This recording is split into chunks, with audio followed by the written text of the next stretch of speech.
Hello जी, अस्सलाम वालेकुम। आज हम डिस्कस करते हैं आपका टेस्ट मैच का पहला दिन, जो कि काफ़ी इंटरेस्टिंग है। डिस्कस करते हैं, उसके बाद फिर हम थोड़ा सा डिस्कस करेंगे कि आज जो फैसले हुए हैं क्या ओडीआई की कैप्टनसी को लेके।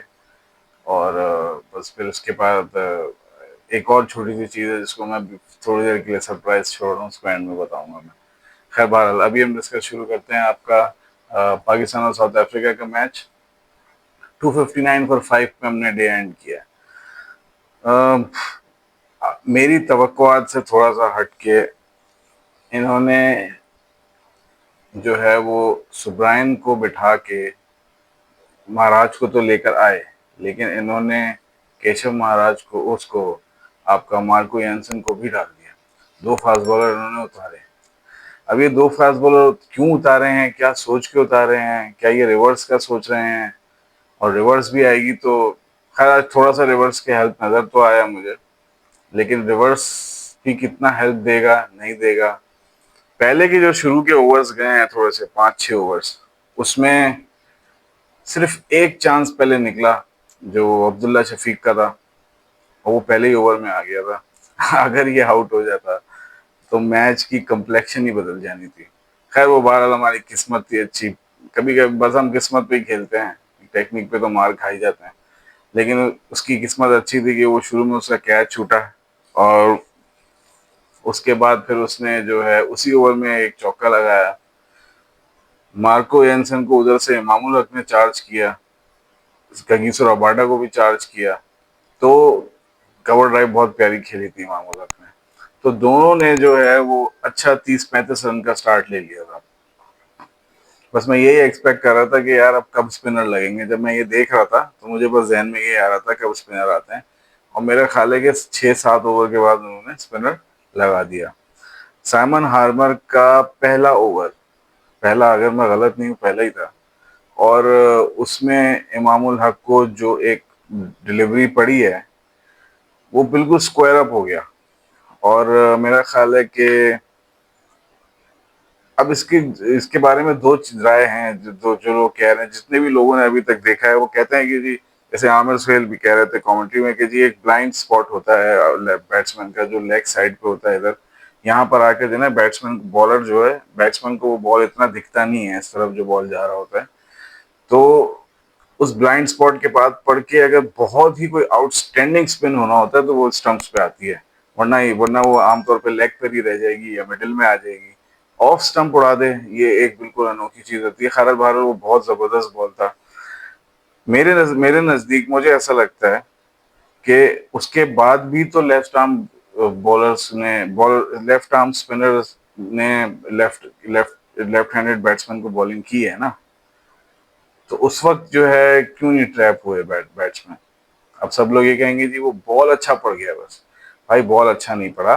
बॉल तो अच्छा पड़ा, मैं उसके उसे क्रेडिट नहीं ले रहा, लेकिन वैसे उतने ही अच्छे नहीं तो उसके आसपास के बॉल उसने और भी बहुत किए हैं। बात समझने की ये है कि जब बॉल आपको एक ऐसे ब्लाइंड स्पॉट पे पड़ा है, ठीक है, जहां पर आपको लगता है कि नजर नहीं आ रहा, तो उस पे आप बैक फुट पे क्यों आ रहे हो? मुझे ये बात समझ नहीं आई। बैक फुट पे नहीं आना चाहिए था, उस पे फ्रंट पे जाके पैड दे देना चाहिए था। या तो आप पैड दे देते, या आप पैड नहीं दे सकते तो फिर आगे निकाल के उसको डिफेंड कर लेते। क्योंकि जब इमाम आउट हुआ है उसके बाद कोई 6 से 7 डिलीवर, मैं क्यों कह रहा हूँ कि ठीक है अच्छा बॉल पड़ा, मैं बॉलर से क्रेडिट नहीं ले रहा, लेकिन मैं क्यों कह रहा हूँ कि 7 या 8 बॉलें ऐसी साइमन हार्मर ने कराई हैं जो कि बहुत चैलेंजिंग लेंथ पे पड़ी हैं। स्पिन के साथ कोई सीधी चली गई, कोई आर्मर थी, कोई कम स्पिन लेके सीधी हो गई, कोई अंदर गई, कोई सीधी हो गई, कोई बड़ा स्पिन ले रही थी। तो ये हर तरह की 7 या 8 बॉलें कोई शुरू में शान मसूद को की हैं उन्होंने, और ट्रैप करने की पूरी पूरी कोशिश करी है उसे। 7-8 बॉलों तक उसे रन नहीं मिला था, तो वो जो है स्ट्रगल कर रहा था और वो डिफेंड करता रहा। मैं सिर्फ बता ये रहा हूँ कि अगर आप वो शुरू की 7-8 बॉलें देखो जो शान मसूद ने खेली, वो सारी की सारी फ्रंट फुट पे आके खेली थी, और उसने बहुत अच्छा डिफेंड किया था बॉल को, ठीक है, बैक फुट पे नहीं गया वो। तो यहाँ पर इमाम की एक छोटी सी गलती आगे के लिए, फ्यूचर के लिए, जो उसको चाहिए कि वो अब ना करे, क्योंकि अब अगली इनिंग भी आएगी तो मैं श्योर हूँ कि यही बॉलर लगाया जाएगा इससे खिलाफ, जो विकेट ले लेता है फिर उसी हिसाब से बॉलर लगाए जाते हैं। तो यही बॉलर जब लगाया जाए तो भाई मैं ये कह रहा हूँ आपको इसको फ्रंट फुट पे आने के खेलना पड़ेगा, ठीक है ना। बैक फुट पे अगर आपको एक गुड लेंथ पे बॉल पड़ गया है तो यार गुड लेंथ की बॉल को आप बैक फुट पे नहीं जा सकते। पीछे का बॉल हो आप पीछे जाके मार दो, समझ में आती है बात। अगर वो गुड लेंथ पे बॉल गिरा है तो आपने फ्रंट फुट पे आना है यार, फ्रंट फुट पे आगे एज करके दे देना कैच इधर उधर, कोई बात नहीं। ज्यादा से ज्यादा पैर में बैट पे लगती पीछे स्लिप पे चला जाता, ठीक है। डंडे तो नहीं उड़ते हैं, तो जो डंडे उड़े हैं वो इसीलिए उड़े हैं कि आप पीछे चले गए यार, स्क्वायर अप हो गया बिल्कुल।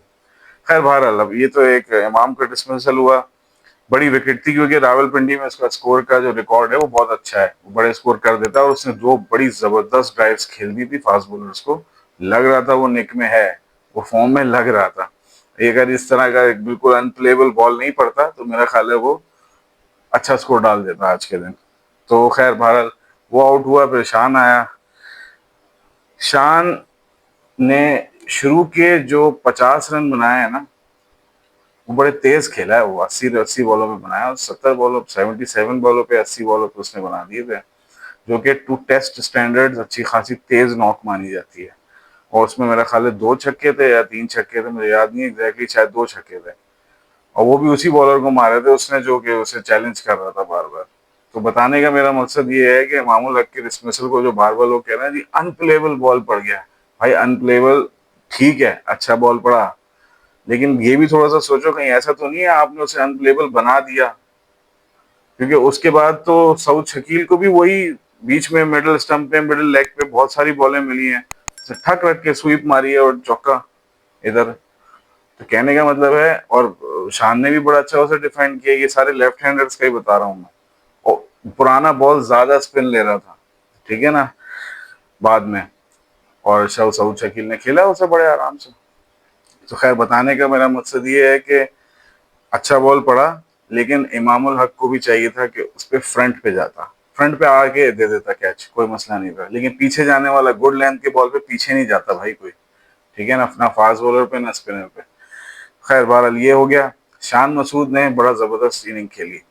अच्छा, बहुत से लोग ये बात कह रहे हैं, मैं भी यूट्यूबर्स को भी सुन रहा था, सब ये कह रहे हैं कि जी सुबह के टाइम पे तो बॉल चलो ज्यादा मूव हो रहा था, उस वक्त तो शान बहुत अटैकिंग हो गया, वो छक्के वक्के मारे उसने आगे निकल के, और बड़े शानदार शॉट मारे थे कसम से। इस पिच पे सही कोई खेल रहा था ना तो शान मसूद ही खेल रहा था। तो बाद में लोग ये कह रहे, कुछ लोग ये कह रहे थे कि जब वो लंच में आया ना तो वो थोड़ा स्लो डाउन हो गया, और लंच तक मेरा ख्याल है तकरीबन कोई 75 के 95 के आसपास हमने स्कोर बना लिया था एक विकेट देके। उसके बाद जब हम सेकंड उसमें जाते हैं तो हमारा जो स्कोर का क्लोजर हुआ है सेशन में, वो मेरा ख्याल है 145 पे हुआ है, अगर मैं गलत नहीं हूँ, मैं एक दफा चेक कर लेता हूँ। हमारा सेशन 177 पे क्लोज हुआ है। तो 177 पे जब हमारा सेशन क्लोज हुआ है तो हमारा उस सेशन में जो शान मसूद ने थोड़ा सा बॉल्स ली ना वो ज्यादा ली। अच्छा, सब ये कह रहे थे कि क्योंकि थोड़ा सा धूप निकल आया था, विकेट हार्ड हो गया था, तो शान मसूद को चाहिए था कि वो बॉल ज्यादा ना लेता। भाई देखो, मेरी बात समझो, आप पहले दिन में खड़े हुए हो, आप क्या चाह रहे हो पहले दिन? 4 से 5 मैचेस 4 दिनों में मैच जो है वो आगे पीछे हो जाता है, ठीक है, 5वें दिन पे जा नहीं रहा टेस्ट मैच। तो क्या हो गया अगर उसने जो है वो एक सेशन थोड़ा सा लंबा खींच लिया और ज्यादा खेल लिया, ठीक है। तो मुझे उसमें उसकी इनिंग में कोई खराबी नहीं लगी। अगर आप पहली मैच की टोनी डिजोर्जी की इनिंग भी देखो तो उसने जो अपना 100 किया है वो फंस फंस के ही 100 हुआ है वो पूरा। कहीं भी वो उसने खुल के शॉट नहीं मारे भाई, वो फंसे फंसे ही 100 हुआ है। बताने का मेरा मकसद है कि जहां पर चैलेंजिंग कंडीशंस होती हैं वहां पे ये कहना कि जी अब आपने इतने रन कर लिए, अब तो खुल के खेलो। खुल के नहीं खेल सकते इन पिचेस पे। आपको संभल के नपी तुली नौक ही खेलनी पड़ेगी, और जहां रोकना है वहां रोकना है। मिलेगी आपको 10 बॉलों में से कोई एक बॉल उस पर स्ट्राइक करना है और दोबारा फिर अपने डिसिप्लिन पे आ जाना है, ठीक है। ये ज्यादा मुश्किल होता है। टोनी डिजोर्जी ने इसलिए 100 किया था पहले वाले मैच में, उसका डिसिप्लिन बहुत जबरदस्त था। तो यही चीज आज शान ने भी अप्लाई करी, और एक ही बॉल था जिसपे उसने अपना डिसिप्लिन खोया है। वो मैं उसको इस तरह अंडरस्टैंड कर सकता हूँ कि सेकंड सेशन तकरीबन तकरीबन एंड होने वाला था और उसके जहन में ये था कि यार मैं 2 सेशन तो खेल गया हूँ, ठीक है, अब थोड़ा सा स्कोर तेज करते हैं, शायद अगले सेशन में सिचुएशन बदल जाए, तो यार मैं थोड़ा सा तो तेज जाऊं। तो वो जो तेज जाने के चक्कर में उसने थोड़ा सा उसको फ्लैश कर दिया बॉल को, और वहां पर उसकी विकेट निकल गई। और उसके बाद जो है आपका जो है वो आया, क्या नाम है, उसके बाद आया था आपका बाबर आजम। बाबर आजम बहुत पॉजिटिव लग रहा था। खैर अब्दुल्ला शफीक जो आउट हुआ, पहले उसको डिस्कस कर लेते हैं। अब्दुल्ला शफीक का जो आउट था ना वो बहुत अनफॉर्चुनेट था, ठीक है। साइमन हार्मर मजे कर ले, एंजॉय कर ले कि जी मैंने विकेट ले ली, बहुत अच्छी बात है भाई आपने विकेट ले ली, लेकिन सच बात यह है कि आपकी जो विकेट थी उसमें उसमें आपका कम कमाल था, अब्दुल्ला शफीक की ज्यादा गलती थी। वो विकेट आपका बनता ही नहीं था, वो तो पीछे जा रहा था, बॉल छोड़ भी देता तो ऐसे ही निकल जाता वो। तो खैर बहरहाल वो ऐसे जो आउट हुआ 57 पे होना नहीं चाहिए था, इतना जब सेटल हो गया था तो उसको थोड़ा सा आगे खींच के ले जाना चाहिए था, 70-80 रन करने चाहिए थे, 90 रन पे ले जानी चाहिए थी इन्हें। तो ये एक हुआ। इसके बाद आ जाते हैं हमारे पोस्टर बॉयज पे, और वो हैं आपके रिजवान और बाबर। यार बाबर के बारे में क्या बोलूं यार मैं, एक तो इससे आवाम इतनी मोहब्बत करती है, जब ये उतरा है फील्ड के ऊपर, जो आवाजें लगी हैं, जो लोगों ने जो है वो अपनी खुशी का एक तरह से इजहार किया है कि जी मैं जो है वो मैं जो है वो कि यार हमारा हमारा बेस्ट प्लेयर आ गया विकेट के ऊपर। तो मुझे ये बात बहुत ज़बरदस्त लगी कि यार आवाम बड़ी सपोर्ट करती है, बड़ी मोहब्बत करती है उससे, बिल्कुल बेलौस मोहब्बत है उससे। वाकई कुछ स्टार्स होते हैं उनसे लग जाता है दिल। और ये बात भी सच है कि जब वो आके उसने अपनी बैटिंग शुरू करी है तो वो बैटिंग में बहुत अच्छा लग रहा था। और बाबर आजम जब अच्छा लगता है ना तो वाकई में दिल करता है उसे देखने का, बैटिंग जब वो कर रहा था, जब 2-4 उसने शॉट मारे थे, पॉजिटिव लग रहा था, स्पिनर्स को अपने ऊपर चढ़ने नहीं दे रहा था, बिल्कुल सही खेल रहा था। केशव महाराज यूजुअली जब उसको आउट करता था ना, जब पुराने अगर टेस्ट मैचेस निकालो जब वो आउट होता था, तो वो क्या करता था, पैड और बैट साथ लाता था। जब वो बैट और पैड साथ लाता था तो पैड पे लग जाती थी एलबीडब्ल्यू, ठीक है। अब उसने बेचारे ने जो है ना उसकी टेक्निक का तोड़ निकाला। उसने क्या किया, उसने बोला कि भाई मैं तेरे को पैड पे नहीं दूंगा, मैं थोड़ा सा बल्ला पैड से आगे रख के खेलूंगा तुमसे, ठीक है ना, ताकि पैड नहीं मिले तुम्हें। पैड मिलेगा तो तू एलबीडब्ल्यू खाएगा, ले लेगा, एलबीडब्ल्यू नहीं दूंगा, बल्ले से ले ले। अब जब उसने बल्ला आगे रखा है तो बॉल थोड़ी सी जो है वो आगे है। मैं इसको, लोग यही कह रहे हैं कि यार बाबर आजम जो है वो ने गलती कर दी, मुझे गलती नहीं लग रही है। मुझे ये लग रहा है कि उसने अब कंसिडरिंग कि वो जो गलती करता था उस गलती को कवर अप करने के लिए बल्ला थोड़ा सा आगे रखा, पैड से आगे बल्ला रखा, जो कि रखना भी चाहिए था। मैं जब उसके पैड पे लगती थी और वो एलबीडब्ल्यू होता था तो मैं यही बात सोचता था कि यार थोड़ा सा बल्ला आगे रख के खेल लेना भाई, ठीक है ना, ठीक है एज वेज निकल जाएगा, स्लिप सिली में सिली मिड ऑन मिड ऑफ पे चली जाएगी बॉल, लेकिन कम से कम आगे रख के खेल लेना यार, ठीक है। तो मैं ये बात सोचता था। खैर उसके बाद ये एक डिसमिसल हुआ, लेकिन अच्छा लग रहा था बाबर खेलते हुए। मैं सिर्फ यही कह सकता हूँ कि अनलकी रहा। और बाबर का थोड़ा सा, अब वो जब बहुत डिफेंसिव होता है तो लोग उस पर क्रिटिसिज्म करते हैं कि डिफेंसिव हो रहा है, शॉट्स खेलो। जब वो शॉट्स खेलता है तो फिर वो बेचारा वो अनलकी हो जाता है, कोई ना कोई न्यू वेज निकल रहे हैं उसको आउट होने के। तो अब भारत वो अपने करियर के ऐसे पॉइंट पे है कि उसको कोई कुछ ये बता नहीं सकता कि यार आप ये करो या वो करो। मेरा ख्याल है तेरे जहनी बड़ी जो उसे सही गाइड कर सकता है वो खुद है। वो अपने करियर के उस स्टेज पे आ चुका है कि जहां पर उसे किसी की गाइडेंस नहीं बचा सकती, अनटिल अनलेस वो खुद समझे कि वो कहाँ गलत कर रहा है। और थोड़ी सी किस्मत और लक भी जरूरी है। कभी कभी ऐसा होता है कि आपसे कोई नॉक्स, कभी कभी आपका बड़ा लंबा ब्रेक लग जाता है, तो आपको कभी कभी ऐसी कोई नॉक चाहिए होती है जिसमें आप तेज 40-50-60 कर जाते हो, तेज कर जाते हो, तो उससे जो आपका एक कॉन्फिडेंस आता है ना, वो फिर आपको कैरी करता है आगे। बैट्समैन का तो गेम कॉन्फिडेंस पे ही है भाई। तो खैर उसको वो बस वो चीज मिल नहीं रही, वो स्टार्ट्स लेता है 20-25-30, 15-20-25-30-35, यहाँ तक जाता है और फिर एकदम से वो विकेट दे देता है, आउट हो जाता है, और न्यू न्यू तरीके निकाल रहा है आउट होने के। बस वो अगर कोई कवर अप कर सकता है तो खुद बाबर आजम ही, और कोई कुछ नहीं कर सकता उसका। उसके बाद फिर मोहम्मद रिजवान जैसे आउट हुआ था। मोहम्मद रिजवान भी बहुत पॉजिटिव लग रहा था, अच्छे अपने शॉट्स खेल रहा था, लेकिन उस वक्त तक जब न्यू बॉल जब आई थी ना, ओल्ड बॉल पे तो वो सही मार रहा था, लेकिन जब वो नई बॉल आई है ना तो थोड़ा सा उसने नाचना शुरू कर दिया था।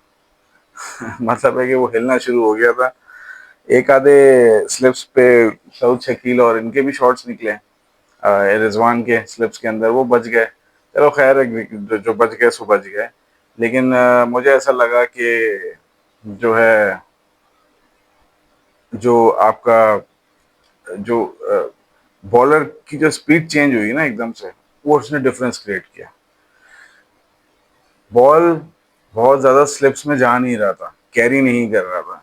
तो कगिसो रबाडा ने बहुत अच्छी चीज ये करी कि उसने लगा के ना सिर्फ एंगल से स्टंप्स में बॉल छोड़ दी। ठीक है, जब बॉल खुद मूव हो रहा है, नीचे बैठ रहा है, तो बेस्ट चांस तो एलबीडब्ल्यू ही है।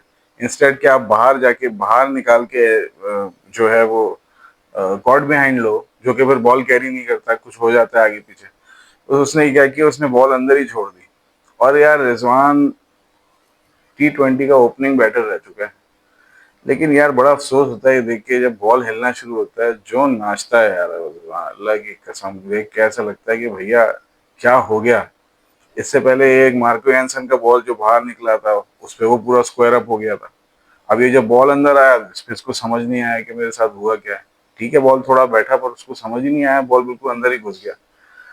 फिर उसने रिव्यू भी ले लिया, पता नहीं किस बात का रिव्यू था, वो तो रिव्यू बनता ही नहीं था, सीधा सीधा प्लम था। खैर, वो भी आउट हुआ।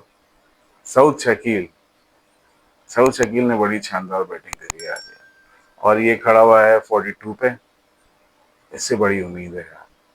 सलमान अली आगा और ये खड़े हैं दोनों 10 रन पे और 42 रन पे, और इन लोगों ने जो डे क्लोज किया है वो किया है 259 फॉर 5। यहाँ से अगर 50 रन 60 रन बन जाते हैं, अगर आप 300 टच कर ले तो ना आप सेफ हो जाओगे। सेफ से मेरा मतलब ये है कि मैच लग नहीं रहा, मैच कंपेटिटिव हो रहा। लेकिन अगर आपने 350 कर लिए तो आप 50 रन का एज ले जाओगे, ये बात सच है। तो अगर मैं यहाँ से देख रहा हूँ तो मुझे ऐसा लग रहा है कि ये दो लास्ट पेयर खड़ा हुआ है, काश लास्ट नहीं होता, एक आधा और होता तो मैं ये बड़ा कन्विंसिंगली कह सकता था कि यार 100 रन तो बन जाएंगे। लेकिन अभी अगर 100 रन करने हैं तो उसमें इन दोनों का रोल बहुत पक्का है। अब जब सुबह होगी तो आज जो स्पिन हो रहा है उससे ज्यादा स्पिन होगा वो। ठीक है, मैं एक बात बता दूं, ये जो रावलपिंडी की पिच है और जो लाहौर की पिच थी, इसमें बहुत फर्क है। लाहौर की पिच में बैटर्स के लिए बहुत कुछ था, यहाँ पर भी बैटर्स के लिए बहुत कुछ है अगर अप्लाई करें। लेकिन जितना स्पिन यहाँ पर पहले दिन विकेट बॉल ने लिया है ना, इतना स्पिन पहले दिन लाहौर में नहीं लिया था। लाहौर में बीच स्पिन हो रहा था, लेकिन बल्ले पे आ रही थी, शॉट्स पूरे लग रहे थे, और थोड़ी सी लाहौर की क्राउड आउटफील्ड भी तेज है, मजा आता है वहां पे बैटिंग होने देखने में और करने में भी मजा आता है प्लेयर को। तो वो बना हुआ इस तरीके का है ग्राउंड। मेरे से अगर पूछो कि अभी पहले दिन का प्ले देख के जो समझ में आ रहा है ना यार, लाहौर की pitch was much much better for all three departments, batting bowling और आपकी क्या कहते हैं स्पिन बॉलिंग, तीनों चीज के लिए, फास्ट बॉलिंग, स्पिन बॉलिंग और बैटिंग, तीनों चीजों के लिए। तो अब कल वाली विकेट पे पहले तो चीज ये है कि जब वो आएंगे तो नया बॉल होगा, तो वो जो नया बॉल होगा उससे जो इनिशियल बर्स्ट, सुबह का टाइम ना, अब थोड़ा सा पाकिस्तान में ठंडा मौसम है, ठीक है ना, तो वो जो सुबह के टाइम थोड़ा सा नया बॉल घूमेगा, बस उसमें यार विकेट बच जाए किसी तरीके से, कोई विकेट ना दे। अगर विकेट गिर गई तो फिर आपके नीचे सारे टेल एंडर्स शुरू हो जाएंगे। ठीक है, फिर वो कहाँ जाती कहानी वो नहीं पता। तो शुरू का जो सेशन है ना, पहला 1 घंटा 1.5 घंटा, इस वक्त बस आपने निकालना है। जैसे थोड़ा सा धूप आएगा बैटिंग इजी हो जाएगा, और बॉल भी थोड़ा पुराना हो जाएगा, स्पिन तो लेगा, लेकिन जब धूप आ जाती है तो बैटिंग थोड़ी इजी हो जाती है। तो जैसे आज भी हुआ था, जब मिडिल का जो सेशन था वो बहुत इजी था, मतलब इजी से मेरा मतलब है कि बैट्समैन अगर अपने आप को अप्लाई करे तो रन कर रहा था वो बैट्समैन ना।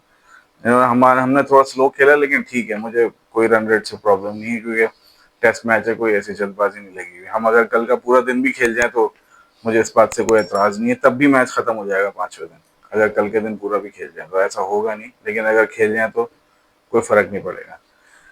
तो मेरा ज़ाती अंदाज़ा ये है कि पाकिस्तान को पहला सेशन विकेट पे रहना होगा। तो आप एक्सपेक्ट करो कि पहले सेशन में कोई 70, 80, 85 के करीब रन बनेंगे, वो रन रोकेंगे।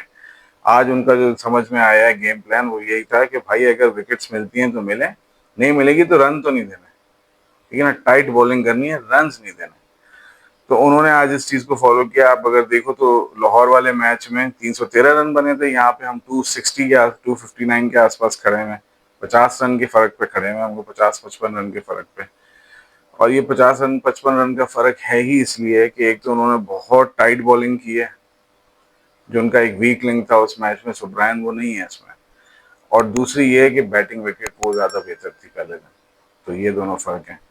सलमान अली आगा बहुत अच्छा लग रहा था, बड़ा पॉजिटिव लग रहा था।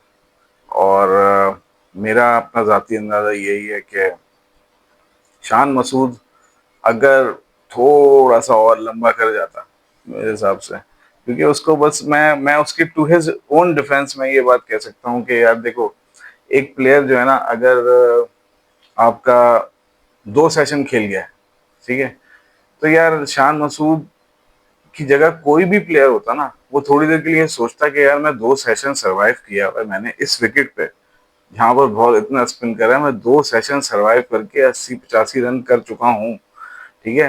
तो अब डरने की बात नहीं है, मुझे जाना चाहिए शॉट्स पे। मेरा ख्याल है दुनिया का कोई बैट्समैन होता ना तो वो पॉजिटिव होता।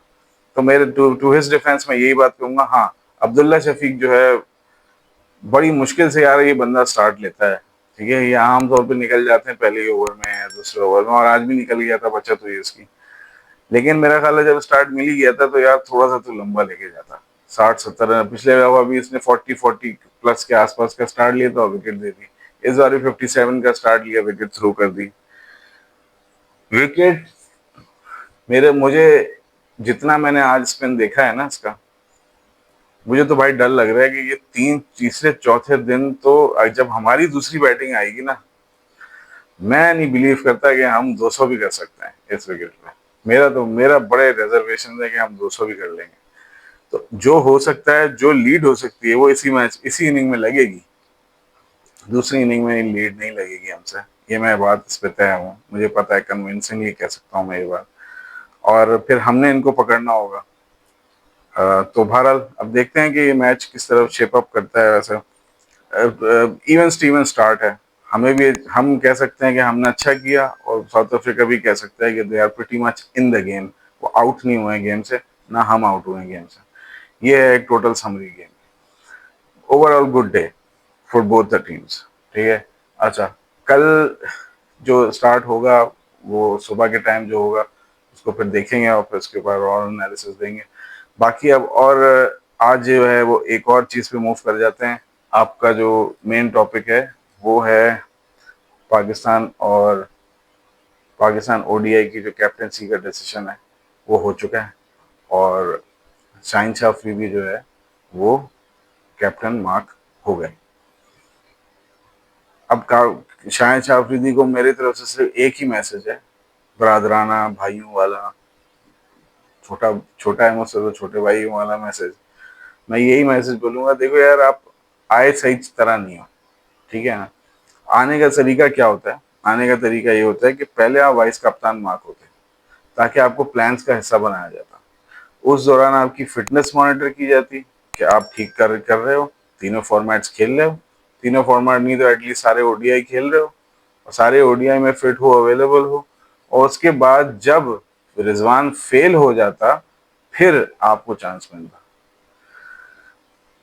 तो अभी तो ये बिल्कुल एक ऐसी ही चीज हुई है कि एक कप्तान ने खुद ही कह दिया कि यार मुझे मेरी टीम नहीं मिलेगी, तो यार मैं तो इंटरेस्टेड ही नहीं हूँ, आप शाहिन शाह अफरीदी को बना दो कप्तान। तो उसने तो खुद ही से कप्तानी छोड़ी। और एक विजुअल आज हमें देखने को मिला था, ये मीटिंग और डिसीजन से पहले का विजुअल था मैच के दौरान, सुबह के टाइम पे, जहां शाहीन शाह अफरीदी और रिजवान दोनों साथ बैठे हुए थे पवेलियन के अंदर, और बड़े रिलैक्स मोड में बैठे थे। ये विजुअल देख के जो मेरे जहन में बात पहली आई वो ये आई कि it looked like as if Rizwan is okay with the decision, वो ओके है, क्योंकि उसको ये लगता है कि यार अगर मैं टीम में कप्तान हूँ और मेरी चल ही नहीं रही है तो फिर ऐसे कप्तान होने का फायदा ही कोई नहीं है, तो बेहतर है कि वो उसको कप्तान बना दो जिसकी चलती है। खैर बहरहाल उसने इस मुझे ऐसा लगा कि ही इज ओके, और शाहीन भी हंस रहा था और वो भी मुस्कुरा रहे थे, दोनों मुस्कुरा रहे थे, रिलैक्स्ड मोड में थे। तो ये लगा कि जैसे म्यूचुअली अंडरस्टैंडिंग है इस बात पे कि आज जो फैसला होने जा रहा है we are okay with it. तो ये मुझे चीज़ अच्छी लगी देख के, मुझे लगा कि भैया को फड्डा होने वाला नहीं है, शुक्र। तो खैर बहरहाल ये एक अच्छी चीज़ हुई है।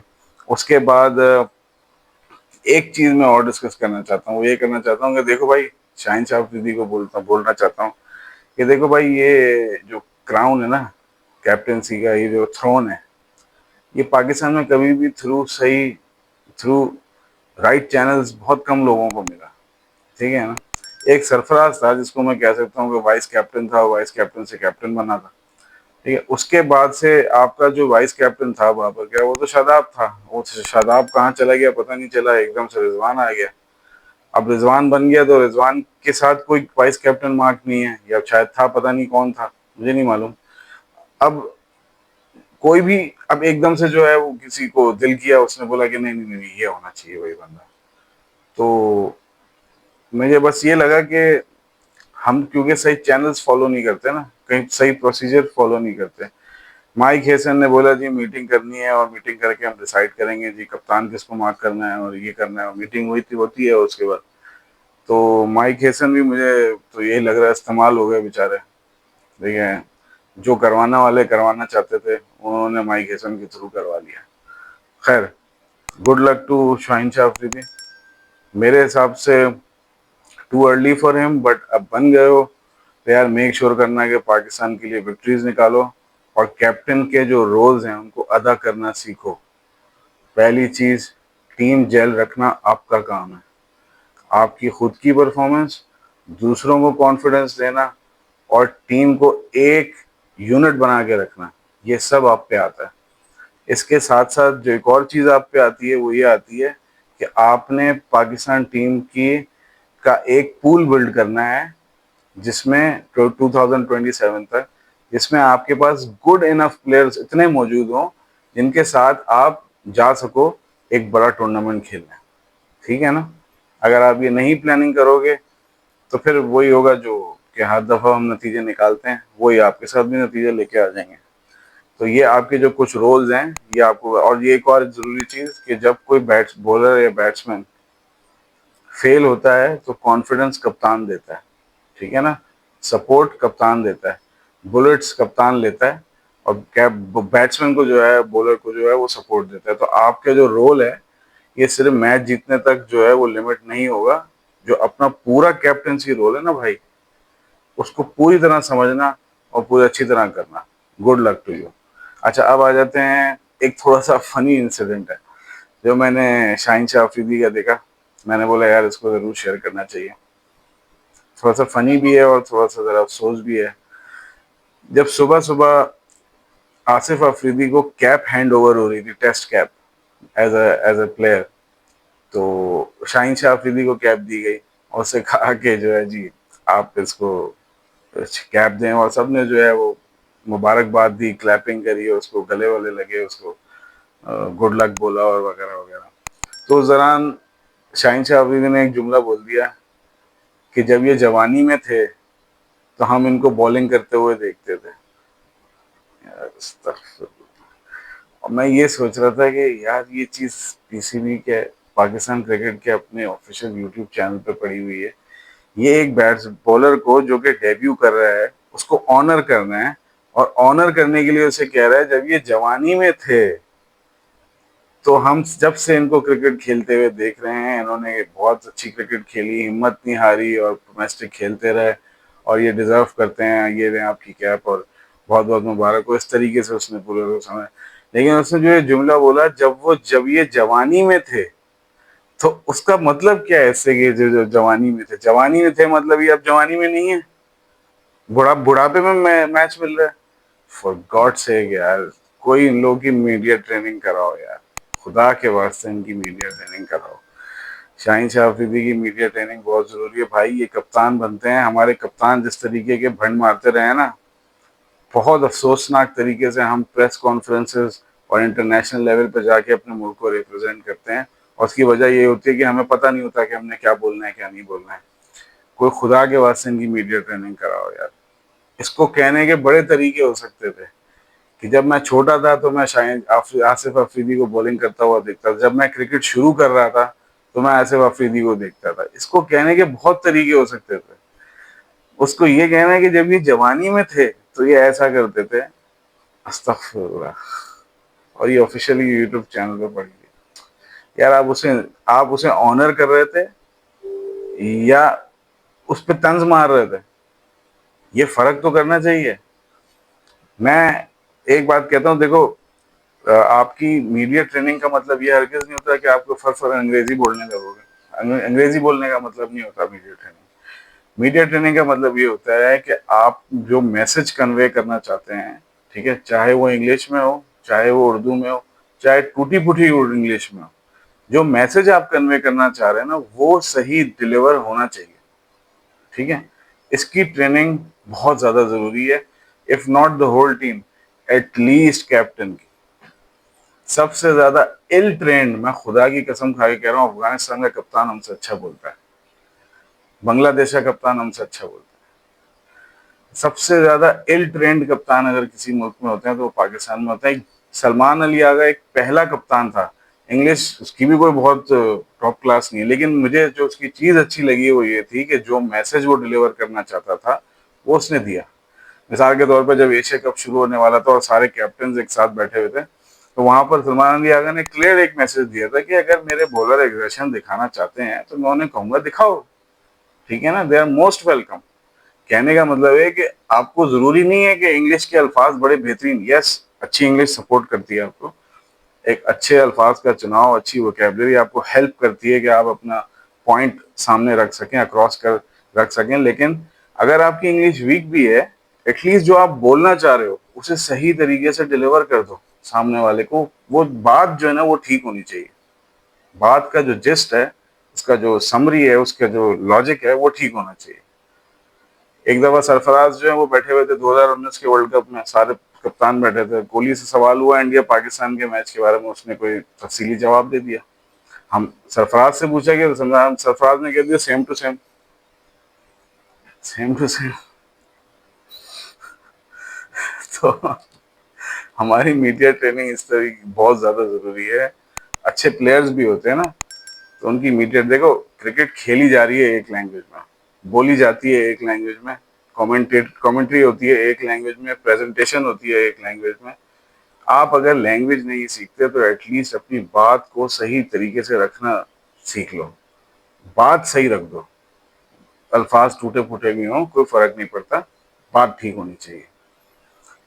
ये चीज अफगानिस्तान के कप्तान ने सीख ली है, बांग्लादेश का कप्तान आपसे बेहतर बोल लेता है, श्रीलंका का कप्तान आपसे बेहतर बोल लेता है ना। अगर कोई बोलना सीखा तो वो हमारे मुल्क का कप्तान था।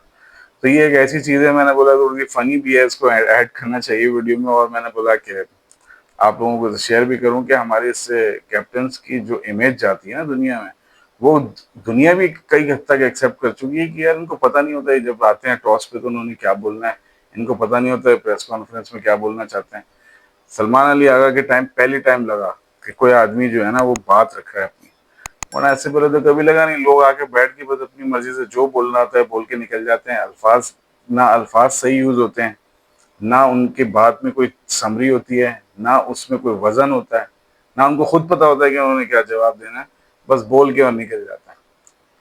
तो बहरहाल ये एक ऐसी चीज है जिसकी कम से कम कप्तान को बड़ी जरूरत है। तो मैंने बोला इसको शेयर करूँ। कल इंशाल्लाह मैच देखेंगे दोबारा सेकंड डे की, और देखेंगे कि आगे मैच किधर जाता है, और आई होप कि पाकिस्तान का अच्छा करे।